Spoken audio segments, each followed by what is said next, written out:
Hello and welcome to the Legendary Chiropractor Podcast. I'm your host, Johnny Reuter, and this podcast is brought to you by thelegendarychiropractor.com, an interactive and immersive virtual platform for prospective chiropractic students, current chiropractic students, recent chiropractic school graduates, and even veteran doctors of chiropractic out in the field wanting just a little bit more from this profession. I hope that you enjoyed today's episode, and if you do, be sure to share with a friend, leave us a rate, leave us a review, and also be sure to subscribe to get more. Chiro HD, superior cloud-based practice management software. Chiro HD is a user-friendly, all-in-one EHR solution built with one mission: to help you run your practice like a boss. Learn more at chirohd.com. Total Clinic Solutions is your go-to source for purchasing both brand new and refurbished chiropractic equipment, as well as phone support for repairs and maintenance. Call Derek and allow him to combine your wishes and his 23 years of chiropractic equipment expertise to find what's best for you and your patients at 704-622-4089 or head to totalclinicsolutions.com now.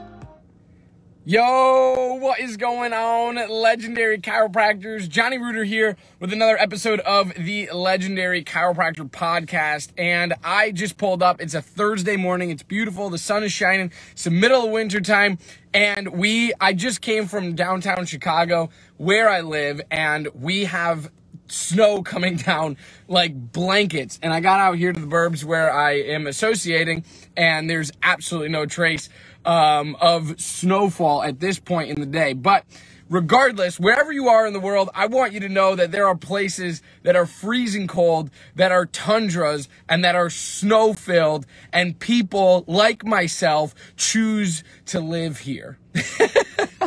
And it's so fun. But regardless to say, I wanted to just tune in this morning, talk a little bit more about student loans, repayment plans, and how you can really start to plan for your future as a chiropractic student. Because last episode, if you recall, we talked all about how to not get in trouble with student loans. And the number one piece of advice that I could give you was to not take out the maximum amount every single quarter or trimester. Because the loan company will give you whatever you want, regardless, because one, you got into grad school. Two, you have no income. And even if you have a part-time job, it's just side money anyways. They're not going to look at that and be like, oh, that's a good enough wage to make a living, right? Unless you're working a full-time job while attending chiropractic school, which not a lot of people do. That's a different story. But I want to highly encourage you to not take out the maximum amount of loans every single quarter or trimester, because that's how you get in trouble. That's how you run out at the end of the of your career as a chiropractic student. And all of a sudden, Grad Plus says, hey, we're not going to give you anything more. Federal loans say, hey, we've covered the typical amount that we typically see for X school doing, charging what they charge at what tuition rates they charge at. And now you run out of loans, so to speak. And now you can't afford, say, 13th, 14th quarter or, 7th, 8th, 9th, 10th try. And now you're in big trouble, right? So highly, highly, highly discourage against taking out the maximum every single quarter.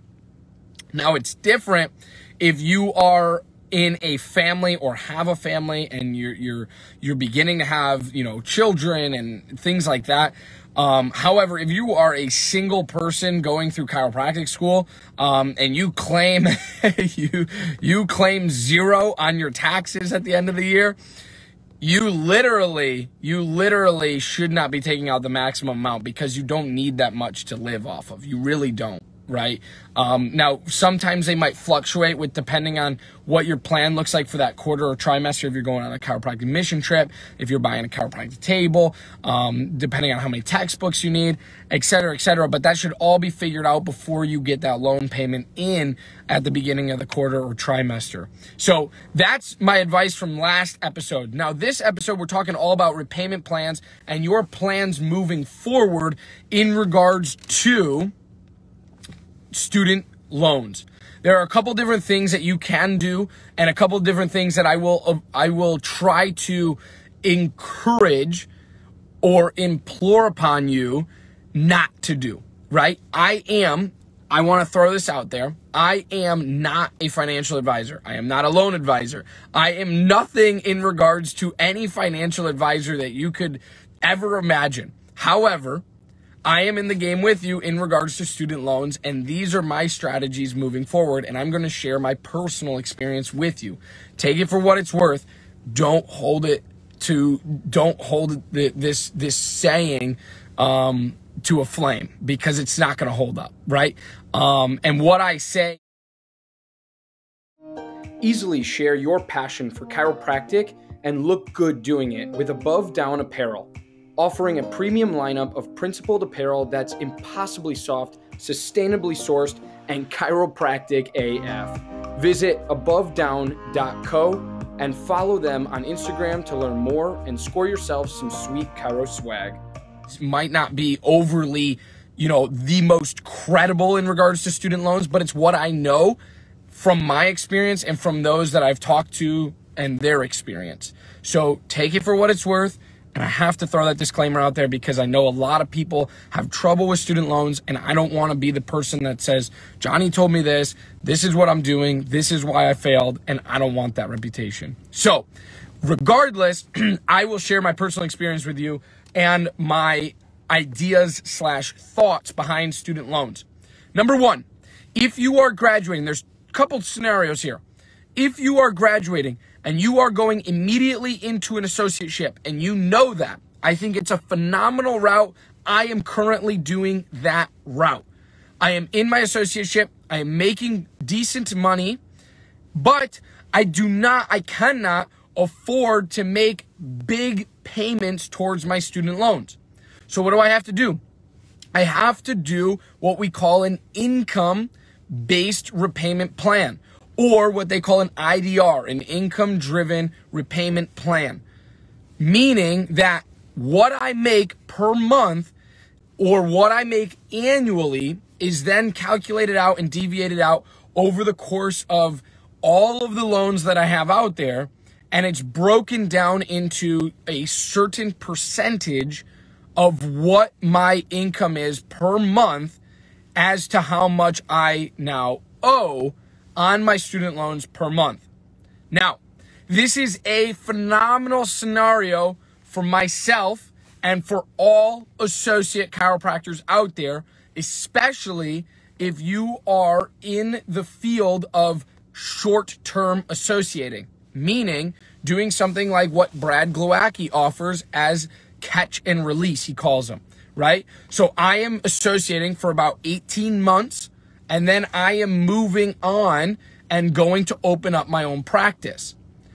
The reason an income-based repayment plan is so critical here is because 6 months after you graduate, you're in a grace period. I'm talking without COVID, because I want people to understand that COVID is a fluke incident. This could happen again, sure, right? However, this is a fluke incident, right? So you typically have a grace period of about 6 months after graduation. After you graduate, 6 months after that, you have to start paying some sort of payments towards your student loans. If you choose to pay the minimum, it's not nearly as good as doing an income-based repayment plan. An income-based repayment plan, though, is not nearly as good as doing what we call a graduated or standard plan, which I'm going to talk about here in a second. But an income-based repayment plan is all about your certain percentage that you're making, taking 5, 10, 15, 20, 25% off the top end, and that going immediately and directly, automatically to your student loan payments. That's how it works. So that's what you need to consider. That's what you need to look at.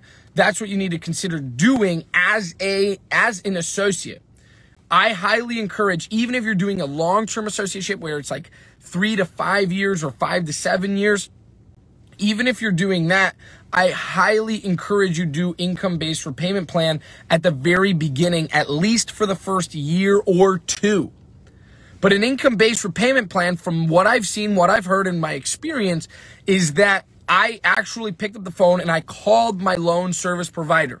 And I said, hey, here is my situation. Can you direct me and give me my best advice moving forward in regards to paying back my student loans in what my plan is 10 years. I want to pay my student loans back in 10 years. If it happens before that, phenomenal. If it happens after that, I might have done something wrong, right? So my goal is, I said, hey, I want to pay my loans back in 10 years. I'm going into an associateship that's going to be about 18 months long. I'll be making this amount of money, and here is the situation that I will be in after that. I will be opening my own practice, and I will be hopefully crushing it in practice. What should I do? And the loan service provider said, one, I'm not a financial advisor, but take my opinion and what my experience working with clients is for what it's worth. And I said, okay, deal. And he said, do the income-based repayment plan for your associateship and then a year into opening your own practice, because you're not going to be flush with liquid cash right out of the first gate, right out of the first year. And if you are, great, even better. However, do income-based for at least your first 18 to 24 months and 1 to 2 years post-graduation.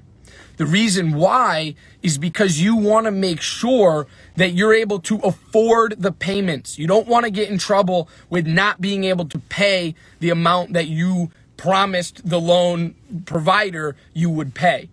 So you have to pay them what you promised them you would pay them, unless you switch over your plan and do all that stuff. But an income-based repayment plan is really, really good for two people, long-term and short-term associates after graduation. If you are going into your own practice, income-driven repayment plan and income-based repayment plan is still a good option for the first 2 years that you are opening your own practice, because your income is going to fluctuate and hopefully elevate and grow as you begin to open up your practice and do all the things with marketing, getting new patients in, and really figuring out the business side of and the business aspect side of things in regards to holding on and retaining funds to make sure that you can funnel money into different directions that you are paying things off of, like your house, your car, your student loans, all of those different things, right? So both scenarios, associates, no matter short-term or long-term, and opening up your own practice right out of the gate for the first 24 months, it's a really good idea to do income-based repayment plans, because it's affordable and it's not going to get you in trouble with not being able to pay what you should be paying, okay? Now, the other options here are twofold. They're very similar. There's a standard repayment plan, and a standard repayment plan is you choose how long you wish to pay off your loans. It could be 5 years, 10 years, 15 years, 20 years, 25 years. And at that point, what they do is they take every single loan you have, they divide out the interest rates that are averaged out over the last, say, 3 to 6 years that they've seen, and they tell you how much your monthly payments are going to be for the next 5, 10, 20, 30 years. That's how that works. That's a standard repayment plan. Not many people can afford that right out of the gate. So you have to be careful that you don't just jump into that right away, because you might not be able to make, if you're sitting at $250K in debt or even $150K in debt and you want a 7-year repayment plan, your repayment plan might come out to somewhere around 10, 12 grand a month to pay. A lot of people can't afford that right out of school, right? So you got to be careful with that. The second one, the second version of this is called a graduated repayment plan.